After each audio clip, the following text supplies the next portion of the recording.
Entonces, tenemos...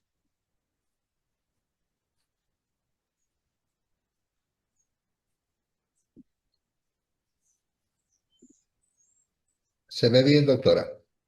Muchísimas gracias, César. Entonces, el doctor Giovanni García Castro es médico con maestría en educación y doctorado en didáctica con amplia experiencia en gestión educativa en salud y procesos de administración académica en educación superior, actual decano de la Facultad de Ciencias de la Salud de la Universidad Tecnológica de Pereira y miembro del Consejo Académico Universitario, con experiencia en procesos de calidad académica y gestión curricular.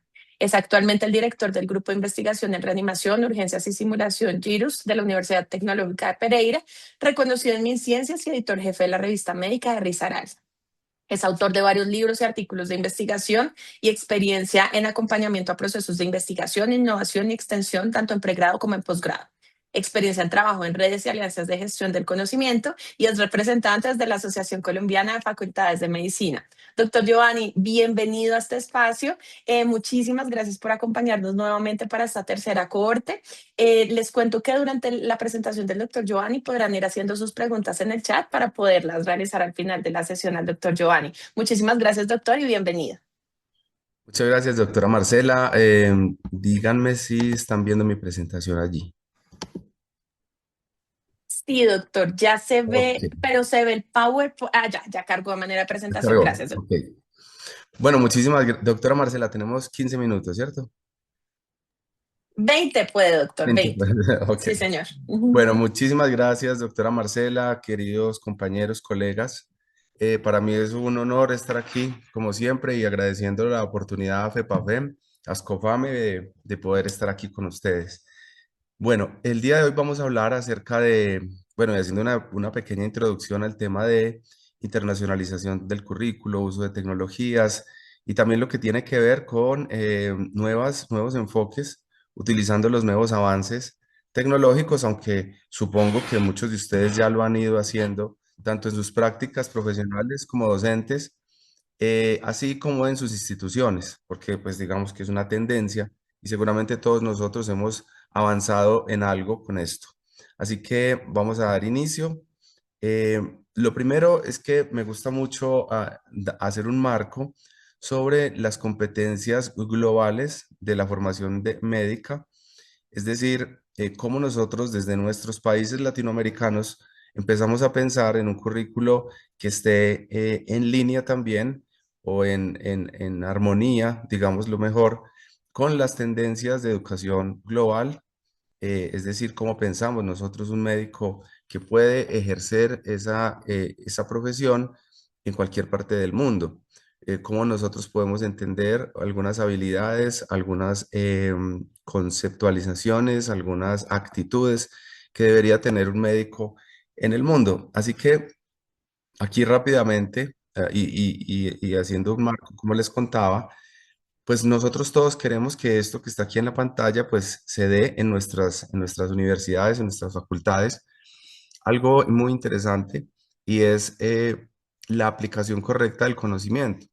Es decir, que lo que le enseñemos nosotros en nuestras universidades, en cualquier país latinoamericano, pueda tener una aplicación correcta en cualquier contexto. Digamos que esta aplicación del conocimiento en un contexto diverso, ya sea en un área rural, ya sea en un área súper desarrollada como una ciudad muy grande de un país industrializado, pues nuestros médicos, nuestros profesionales de la salud lo puedan hacer ya que tienen bases de conocimiento, bases conceptuales biomédicas, clínicas, epidemiológicas y sociales que les permiten adaptar su práctica a cualquier entorno. Lo otro es cómo nosotros propiciamos que nuestros médicos egresados puedan tener habilidades de comunicación que les permita el intercambio efectivo de información. Digamos que aquí más que hablar de competencia comunicativa, estamos hablando de la competencia de intercambio de información, un intercambio efectivo que permita que esa práctica se vuelva también, que tenga un gran impacto en los pacientes, familias, entorno, instituciones hospitalarias o bueno, instituciones de salud con las cuales nuestros egresados tengan competencias de intercambio efectivo de información. También lo que tiene que ver con optimizar los recursos y optimizar la atención que se presta a los pacientes. Es decir, que nuestros médicos sean adaptables y que también sean recursivos en todo sentido, tanto en recursos tecnológicos como recursos humanos. También se hace mucho énfasis en el asunto de la atención centrada en el paciente y que se piense más en el paciente que en la misma consulta, o sea, más en la persona que en el acto como tal, y que no nos equivoquemos mucho ni en los diagnósticos, ni en los tratamientos, ni en los seguimientos. Digo no nos equivoquemos mucho porque pues como somos humanos y nos podemos equivocar, la idea es minimizar el error y poder llevar por un muy buen camino un manejo, y eso también es algo que queremos o pretendemos desde nuestras universidades. Lo otro es optimizar la seguridad y la eficacia de las decisiones. Aquí hablamos entonces de una toma de decisiones con suficiente información, con suficiente contexto para poder llevar a cabo una resolución de problemas, digamos que más efectivo. Lo otro es lo que tiene que ver con el profesionalismo, la responsabilidad y la ética, que para mí es uno de los grandes retos, formar agentes de salud éticos, de alguna manera nos pone mucho a reflexionar, porque si yo me pongo a pensar, ¿cómo hago para formar a alguien que sepa mucho de marcadores tumorales? Pues yo podría eh, acercarme, hacerle clases, hacer revisiones, después comprobar si lo entendió, después mirar cómo lo aplica. Pero el tema ético siempre será complejo, pues por las implicaciones que tiene y por las maneras tan difíciles, el reto que nos plantea evaluar lo ético. Y finalmente, la capacidad de adaptación a un contexto, un mundo que no solamente se ha globalizado y ha interconectado, sino que está usando la tecnología cada vez más. Así que entonces nosotros queremos un médico o una médica que tome decisiones acertadas, que resuelva problemas, que interactúe con el contexto, que tenga un conocimiento de base científica y con evidencia, y que tenga una práctica clínica ética profesional usando un lenguaje científico en medio de una comunidad discursiva como lo es pues, el gremio médico. Digamos que de alguna manera también debemos hacer un proceso de alfabetización académica con nuestros estudiantes y con nuestros profesores y volvernos de alguna manera una comunidad que discurre en torno a unos conceptos específicos y especializados, y pues que de eso se trata la formación de los médicos en un entorno global. Así entonces que, digamos que poniéndonos a tono con lo que tiene que ver lo que propone la World Federation con el tema de hitos, EPAs y OPAs, y que se refiere a cómo nosotros en el proceso formativo vamos detectando unos hitos importantísimos de la formación del médico. Es decir, unos hitos que tienen que ver como por ejemplo los hitos del ser humano cuando camina o cuando empieza a hablar. Aquí los hitos de la formación del médico será cuando empieza a razonar clínicamente, cuando empieza a pensar críticamente, cuando empieza a sentirse o a apropiarse de su rol como médico y su rol social, y cómo nosotros a lo largo de la formación pues lo podemos ir mapeando, podemos ir siguiendo ese avance por medio de, en este caso, pues algo que plantea la World Federation es EPAS, es actividades profesionales confiables con las cuales nosotros podamos ir delegando ciertas actividades y podemos ir mirando cómo se va volviendo más autónomo ese estudiante, y las actividades observables que obviamente tienen que ver muchísimo con la evaluación.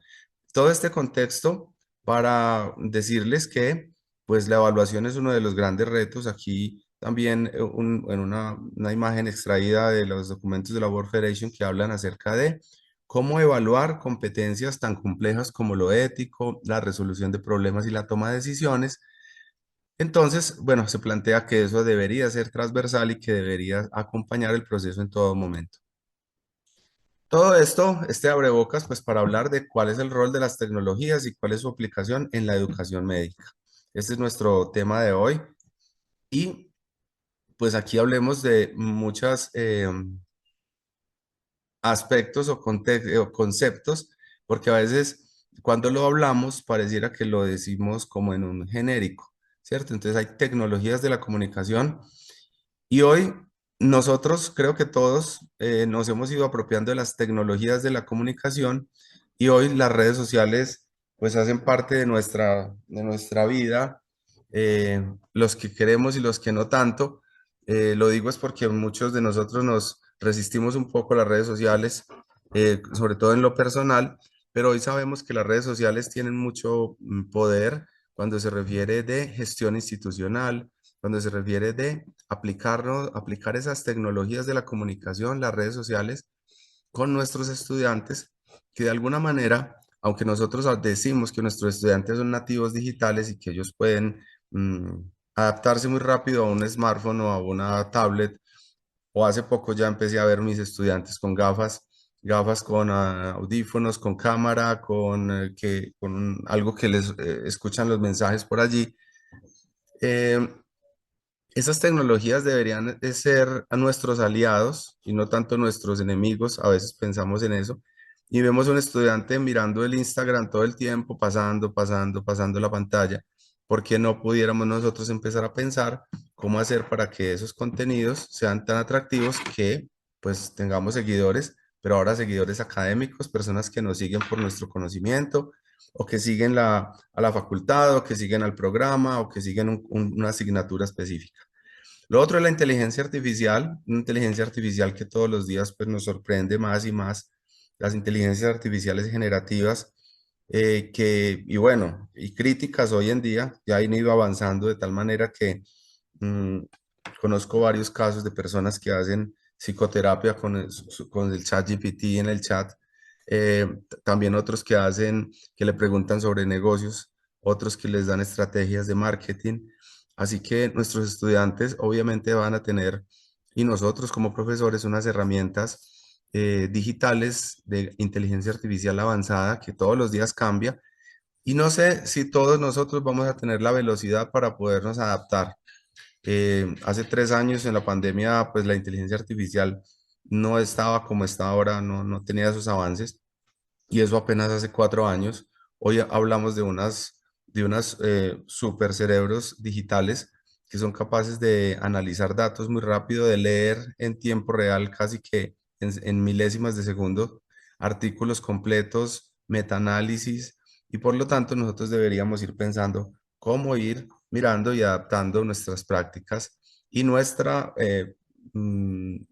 nuestras estrategias institucionales, porque seguramente como aquí hay decanos y hay directores y rectores, habrá que ir mirando cómo es que vamos a incursionar en mejorar nuestras capacidades. Lo otro es la tecnología de información científica, y es que antes cuando hacíamos un Scoping Review, que entrábamos a Scopus o entrábamos a Web of Science o a Clinical Key, pues nos tocaba hacer a nosotros unos filtros, después descargar los artículos, después leernos 10, 20 o 30 artículos para después ir a sacar un análisis. Hoy ese trabajo ya no solamente, no solo hay que pedírselo a ChatGPT, sino que Scopus ya tiene inteligencias artificiales integradas que hacen ese trabajo y entonces empezamos a virar hacia un mundo un poco más automático, un poco más rápido y un mundo más de la inmediatez en el trabajo físico o el trabajo práctico y un poco más centrado en la reflexión.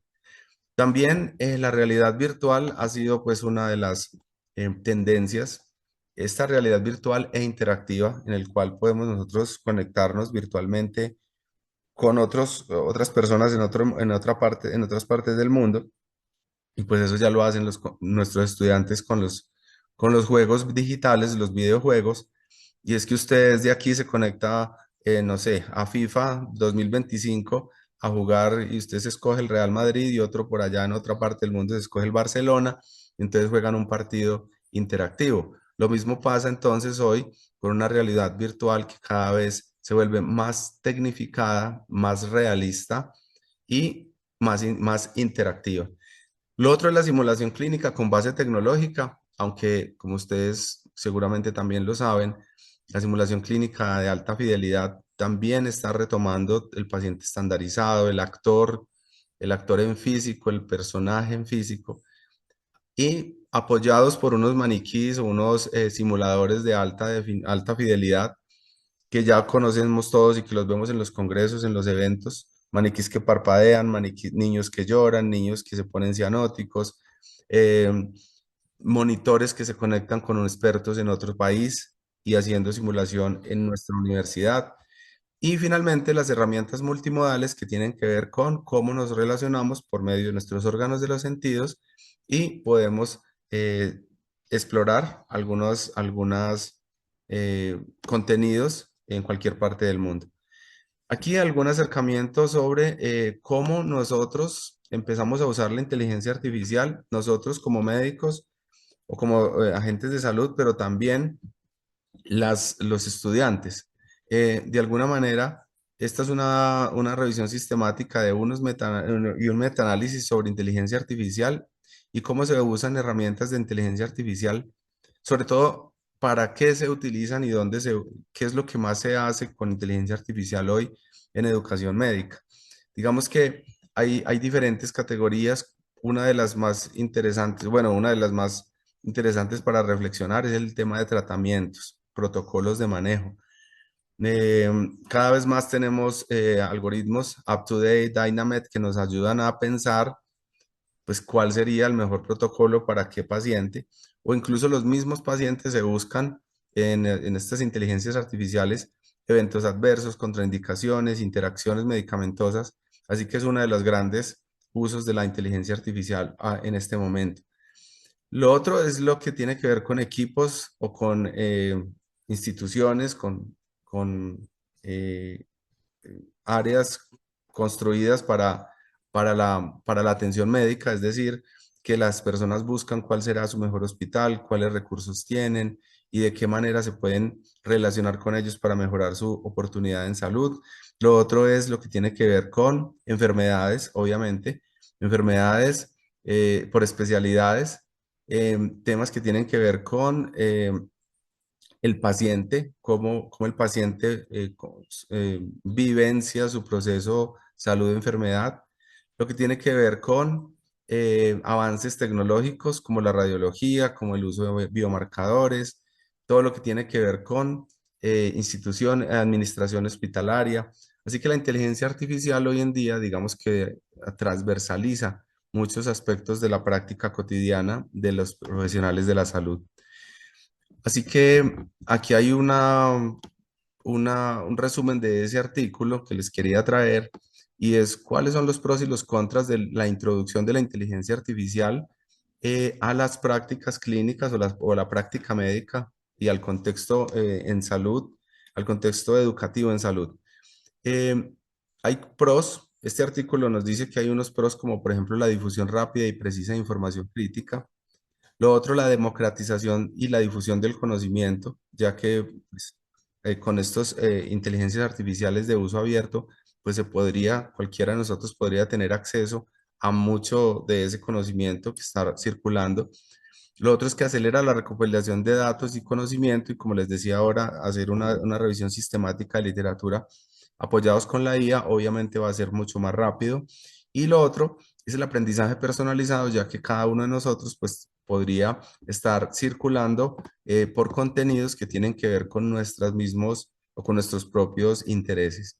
Pero en el tema de los contras, la información sesgada o inexacta, creo que todos lo hemos vivido y le hemos preguntado a las inteligencias artificiales cosas que nos responde de manera muy bien escrita, pero que no son exactas. Eso nos pone entonces otra vez a pensar cuál es la manera de interactuar con estas inteligencias. Es decir, esta información que nos produce, nosotros deberíamos ser algo así como unos curadores de información con los cuales con lo cual nosotros podamos definir la veracidad o la exactitud de la información. Lo otro es lo que tiene que ver con decisiones autónomas y enmarcadas en la ética. Entendemos pues que eso es una competencia muy humana, el tema ético, el tema del contexto que está más abajo, como en medio de un contexto yo puedo tomar decisiones que seguramente la inteligencia artificial hoy en día no podría hacer, pues porque es probable que todavía no entiendan los contextos. Ahora, con respecto a la educación médica, ya muy dirigida a la educación médica, mm, este artículo, este es del 2023, en el cual se habla acerca de la importancia de que nosotros como formadores empecemos a adaptar nuestros métodos de enseñanza y aprendizaje para aprovechar al máximo la inteligencia artificial, pero que ello requiere de los profesores una curva de aprendizaje y una inversión, no solo de tiempo, sino también económica, pues porque aunque se pueden hacer cursos online, la verdad es que debería ser una intención de las instituciones que sus profesores tengan una curva de aprendizaje mucho más corta y que en poco tiempo se puedan integrar a nuevas tecnologías y nuevas tendencias. Lo otro es la dependencia excesiva de las tecnologías. También conozco muchos casos de personas que ya no pueden escribir un correo electrónico porque necesitan necesitan tener a un lado y si no hay internet no lo escriben porque tienen que tener la inteligencia artificial para que lo redacte. Lo otro es la colaboración entre profesionales. Ya cada vez más tenemos que integrarnos con ingenieros de sistemas, con ingenieros de datos, con personas que puedan hacer analítica en tiempo real de mucha información. Así que los médicos o nos volvemos expertos también en inteligencia artificial y en datos o empezamos a trabajar con otras profesiones. Y lo otro, pues es lo que ya todos sabemos sobre el riesgo de plagio, manipulación o ciberseguridad de los datos, que también es un aspecto interesante para hablar de pronto más adelante. Así que la UNESCO dice que lo mejor sería usar un algoritmo con el cual nosotros podamos tomar decisiones sobre cómo usar la inteligencia artificial. Entonces aquí les dice, la inteligencia artificial, eh, la información que le arroja la inteligencia artificial es importante que sea verdad o no. Y entonces dice, si dices que no, pues entonces sigue usando la inteligencia artificial. Es decir, si quieres ver videos de perritos, entonces puedes seguir por el no. Pero si dice, yo no necesito para videos de perritos, lo que yo quiero es tomar una decisión sobre un paciente, entonces seguimos por la línea verdecita y entonces te pregunta que si la información que le entrega la inteligencia artificial la puede revisar un experto. Aquí entonces tiene uno que hacer una introspección y considerarse o no si es experto en el tema o no, ¿cierto? Si usted va a tomar una decisión sobre un tratamiento oncológico, pues esto debería ser un oncólogo por lo menos o un experto en estas áreas. Y si dice que no, entonces dice, por favor, no siga usando el chat GPT para eso. Pero si usted dice, sí, yo soy un experto, entonces aquí hace una pregunta y es, ¿esto tiene implicaciones de responsabilidad, morales, legales, etcétera? Si dice que no, o que usted no puede tomar esas decisiones, entonces no la use. Y si le dice usted que sí, que usted puede asumir esa responsabilidad, entonces le dice que sí, pero que ojo, que igual usted es el que va a tomar la decisión. O sea, esto es un apoyo, no es el que toma la decisión. También importante hablar sobre los elementos de inteligencia, los elementos de realidad virtual. Y aquí pues dos, también ya se me está acabando el tiempo, así que lo voy a decir más rápido. Lo que tiene que ver con el lado izquierdo de la gráfica son las cosas que a las personas les gusta de la realidad virtual, cosas como lo inmersivo, cosas como concentrarse mejor, porque usted está en un ambiente inmersivo, así como en la fotico de arriba que hace parte de este estudio, y cosas que no, como por ejemplo las calidades de la imagen, el bloqueo o lo molesto que puede ser tener puestas las gafas o los audífonos. Algunas personas sí dicen que se marean, algunas personas dicen que pierden cierta autonomía para moverse. Entonces, esto todavía creería yo que aunque ha avanzado mucho, es una cosa que podríamos ir pensando a futuro cómo adaptarla mejor. Y por último, les quería mostrar un estudio también. Este estudio es del 2024 en el que se mira cómo con el entrenamiento por medio de ayudas tecnológicas y simulación de alta fidelidad, cómo unos cirujanos se entrenan para mejorar su capacidad de respuesta y su habilidad quirúrgica. En este estudio se nota a mano derecha, ustedes ven unos box en donde se ven que a lo largo del entrenamiento con elementos de simulación de alta fidelidad y elementos robóticos, además de el uso de cierta inteligencia artificial para el análisis, se logra volver más expertos a los cirujanos, disminuyendo así la posibilidad de equivocaciones o de errores por falta de pericia. Aquí un apoyo, obviamente, de aprendizaje, pero también de desarrollo de habilidades, apoyado por tecnologías, en este caso simulación de alta fidelidad y que tiene que ver con análisis de datos con inteligencia artificial. ¿Qué implicaciones entonces tiene para la práctica docente? Bueno, pues tenemos que empezar a mirar cuáles son las maneras de acercarnos al nuevo conocimiento o al conocimiento que ya teníamos, pero con otras maneras. El diseño de currículos con inclusión de la tecnología, esto es un reto.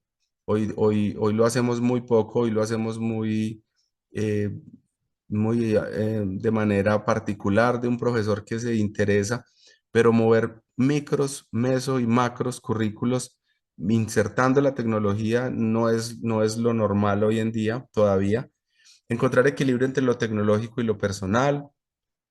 Esto implica entonces ni estigmatizar lo tecnológico ni tampoco sobrevalorarlo y comprender los perfiles de ingreso de nuestros estudiantes. Serán estudiantes que obviamente tendrán unas competencias ya diferentes que vienen de su estudio en secundaria con unas competencias diferentes.